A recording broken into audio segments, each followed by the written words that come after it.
This is video of a church pastor who looks like he's creeping through the home of a single mom who is a parishioner at his church. He sees the surveillance camera and then books it out of the house. Too late for him. Here's his mugshot. And get this, that allegedly wasn't the only time he broke into this home. On another occasion, he reportedly was spotted going through a back door into the woman's young daughter's bedroom. We're on the case presented by Law & Crime. I'm Chris Stewart.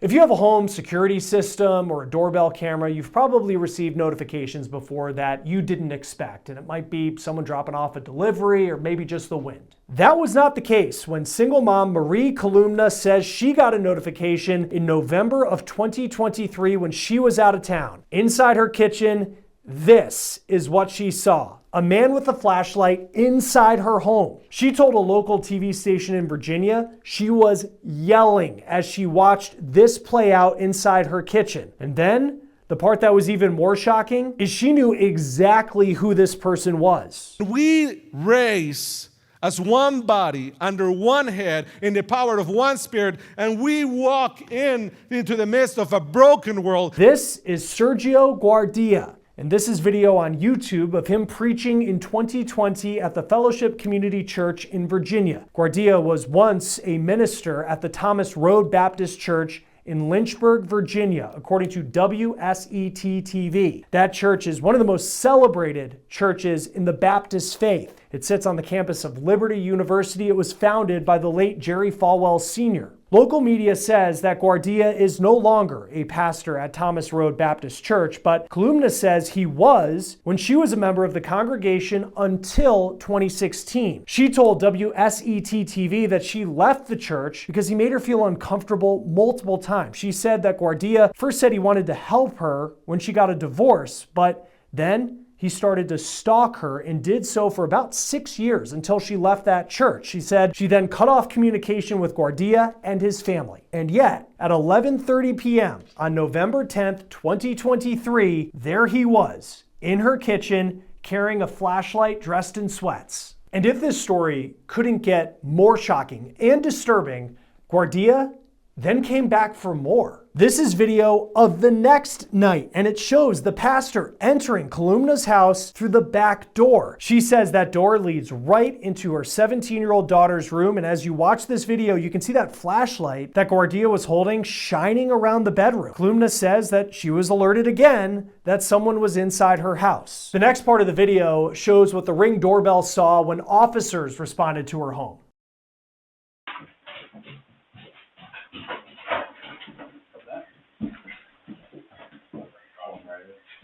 Yeah, I heard about not be coming around.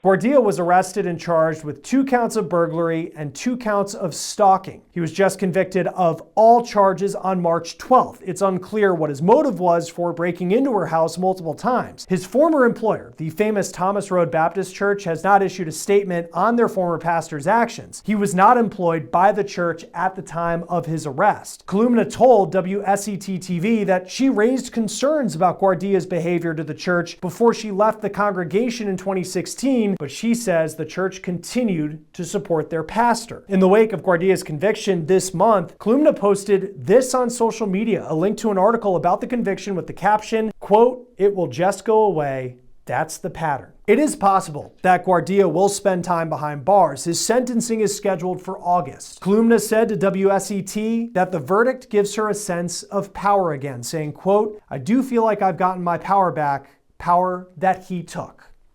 What are the stories that we cover here on Law & Crime prove? It's that life's unpredictable and having a great attorney matters. And that's where we bring in our partner and sponsor, Morgan & Morgan. This is a law firm with more than 1,000 attorneys and a history of winning. Just in the past couple of months, they were able to secure a $9.3 million verdict for a car crash victim in Florida, $5.6 million for a car accident victim in Atlanta, and $1.8 million in Kentucky. And in that case, the insurance company was only going to offer $5,000. Now, even if you don't think your case is worth millions of dollars, why not fight for what you deserve? Morgan & Morgan makes it so easy to file a claim. Just look at this video. I did it myself. It's with 8 easy clicks on your phone. So if you're hurt, head over to forthepeople.com/OTC to file a claim, but also you can scan this QR code on your screen or click the link in the description below. Joining me now is retired NYPD Detective David Sarney to talk more about what is a shocking and bizarre case. You end up getting this Ring doorbell camera, which is really the clear piece of evidence that he was inside the home. But what do you make of this story? And this apparently went on for years. Yeah, this, again, thank you for having me. This is a Lifetime movie, and this is what you see. Unfortunately, this is not unusual where there's a fixation by one person to another. But the amount of time that he's been doing this, it seems to be going on for years. The stalking that he did prior to being caught on video, the ability to actually, the victim here didn't feel that she would be believed the way he responded, the way he acted toward her during this, prior to the burglary.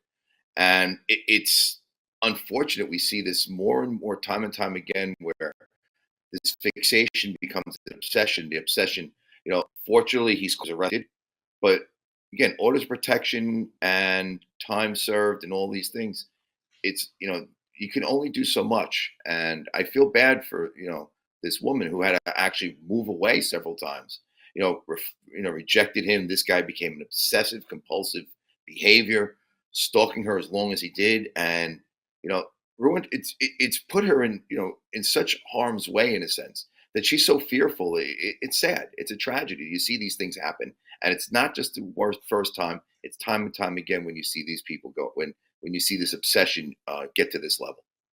And part of it too, I mean, he was a pastor. I mean, he's someone who, if you're someone who's a member of a congregation, you go to service on Sunday or whatever day of the week, I mean, this is the person you look up to. And then how does that power dynamic come into play in these cases where here's someone who is in a position of power, or at least someone that the congregation looks up to, who's then acting like this, and then eventually inside her kitchen? Well, there's a feel of this feeling of invulnerability, where you're a superpower, it's like a superhero, that no one's going to look upon you as a bad person. We see this relationship sometimes with teacher-student, supervisor to subordinate, and in this case, a pastor of a highly recognized church, and who's beyond reproach, it seems, by the congregation at hand. So when this woman, brings this to their attention, they ignore it. And that gives him authority, and I think it emboldened him to go even further than just, watching her. Now you're going into her house. So this is where he felt that he could do anything he wanted to do. And this is that dynamic we see with relationships and power relationships, where I could do whatever I want and no one's going to believe her. And she's divorced, a single mother, she's a former congregant, and the church sees her as not, her opinion is not valid. And Yeah. It's fortunate that this happened, that where he got caught criminally. Yeah, and I think too, in kind of going to that power dynamic, is apparently it was when she ends up getting divorced, and here's this pastor who she says wants to help her. So I'm gonna help you, and then suddenly it goes down this path that she didn't want, to the point that she left this church and left having him be her pastor. When you see these stalking cases, how often does it start like that, where, hey, I'm gonna be here, I'm gonna help you out, and then suddenly get to a point where it just goes to an area, in this case, in a criminal area that played out? Each relationship is different, in a sense. The emboldenment by this, and his relationship with her, was that power thing, where she was looking for him for answers and for assistance and for guidance, and he took advantage of that. And whatever obsession he had with her was just exacerbated by that power he had over her as being her pastor at this church. And time and time, you see these people who are victimized by these higher level authorities. We see it, and I said this is not unusual. It's just the fortunate thing, it became criminal. And it is criminal, depending on what state you're in as far as the stalking and harassment. But she didn't feel confident or comfortable to pursue it further prior to this burglary that he conducted. David, another part of this, I mean, the whole story is shocking, but the fact that he was in the kitchen, sees the surveillance video, runs out, clearly he was shocked by that. He comes back for more the next night, and then you see video of him going in through a back door that, according to the mom, actually led to her teenage daughter's room. First off, just how common is it to actually see someone who would do this one time come back and do it again? What we've seen, unfortunately, with celebrities, we see these stalkers, these repetitive stalkers, they continue to do it, regardless of being arrested or not. And that's something that is a scary factor. And here's a fact, even worse, is now this person is in a higher level, in a sense, community-wise. So he's a higher level member of the community that no one's going to think he's going to do this. And that's where he feels the invulnerability. He doesn't feel like he's going to get in trouble for this. And he doesn't think what he's doing is criminal. He just got caught. So now, this is where, fortunately, it became criminal. He didn't think it would be. He just continually does these actions over and over again. And I guarantee you, he was sitting in front of the house prior to this, watched everything. We don't know how long he's been there. I don't know how extensive the case is going to be, regardless of that. He's been arrested and convicted of the burglary, but I don't know if it will stop him directly, because we've seen stalkers in the past who have been arrested. Whatever celebrity has had that happen to, and victims and witnesses and the like have had that happen. Will it stop? That paper is only as good as the paper it is. And if he's actually a man of God, he'll stop doing what he's doing. And that's what you're looking to do. Hopefully it will end for this young lady who doesn't have to deal with this person anymore. Yeah, and I think too, I mean, not to be dramatic about it, but if she had been home when he had done this, and maybe he went into the house because he knew she was gone, she was out of town with friends, but so often I feel like in these stalking cases, it's not just, oh, this guy's a little creepy because he's inside somebody's home, where it could actually be a violent and dangerous situation if it's not stopped soon enough. Yep, and that's the thing. We don't know what level it was going to. Apparently, he's been in the house before. He accessed her computer. He's been there. He doesn't feel that what he's doing is wrong. She's confronted him a few times, and he's kind of pushed her off to saying, this is not how it is. I'm glad to see you. If an absolute rejection took place and she was home at that time, who knows how he'd have responded. This has been consistent. I mean, we don't know how far it would have gone if he wasn't caught on video. And that's the good thing. And that's the benefit of this woman who put the cameras in, not for the stalking, but to protect herself from break-ins in the neighborhood. Right. And it was fortunate that they got the guy for doing this. And he's been there before. I guarantee you he's been there prior to her not being there. And that's why he felt so comfortable at one point to go in there. And the camera surprised him. So that meant he knew he's been there before. And all of a sudden he sees the camera, he was shocked. So he's probably been there. Will they pursue the case any further? The statute of limitations based on the stalking prior, I don't know. But you have him on this case. Hopefully that piece of paper will actually create that barrier. And, now the church is on, the church is now going to be recognized that you have a person who's now a convicted burglar, a minister. What do you do with this? Do you keep him in the fold? Do you keep him as that minister? Do you keep him as a pastor? Or do you remove him? This is what you have to look at as far as this church is concerned. But now you have to worry about how will he respond in kind to the arrest, the conviction, and whether aftermath the church will have against him.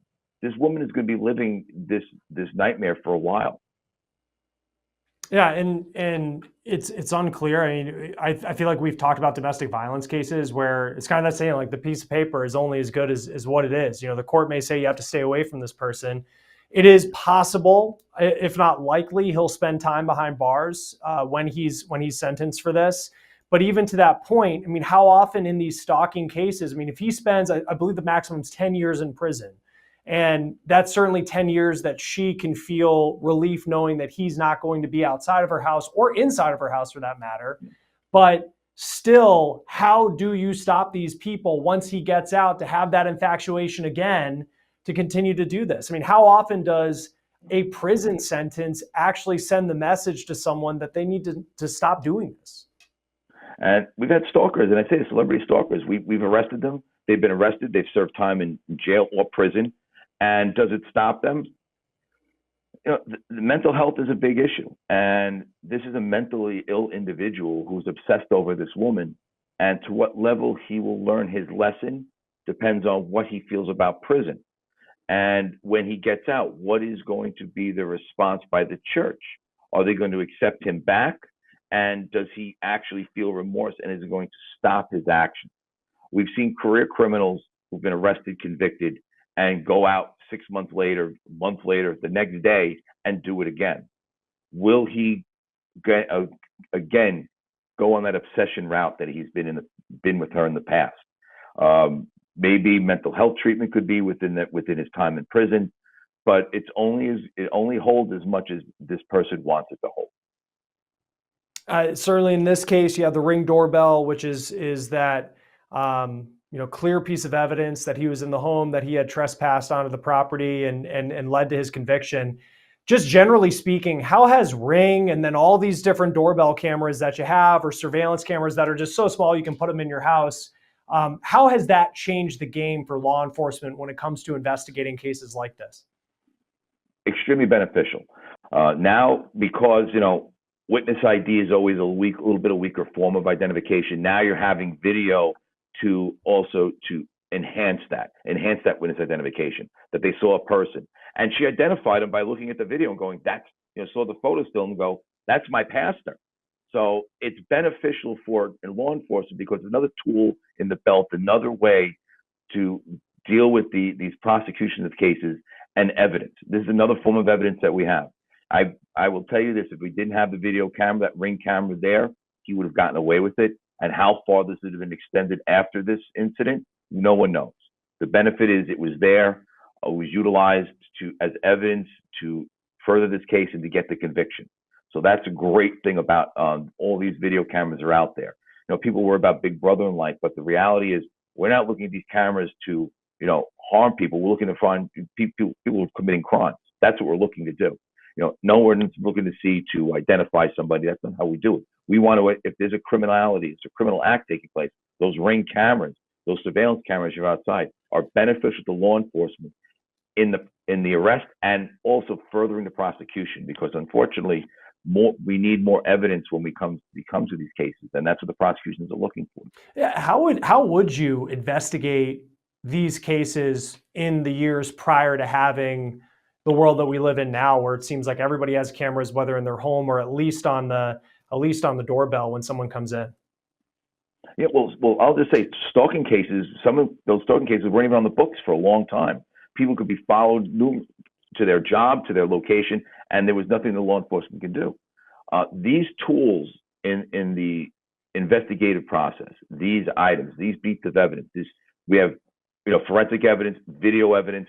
It betters the cases against these individuals who commit these crimes, because a lot of times those videos, even if they don't identify the person directly, there's something that they may be wearing that's identifiable, that may be consistent with a pattern type of incident, a pattern burglary, a pattern robbery, pattern shooting, whatever it's going to be. It's beneficial because after the fact, she wasn't home when this happened, and that Ring camera and those surveillance cameras she has in her house helped. I've had case where a person was burglarized. They put a camera into their house. We catch a burglar, and apparently the burglar was there prior. And the reason why the victim put the camera in their house was they were burglarized. And what happened is that person who burglarized their house on the time we have on video, he also burglarized it prior to.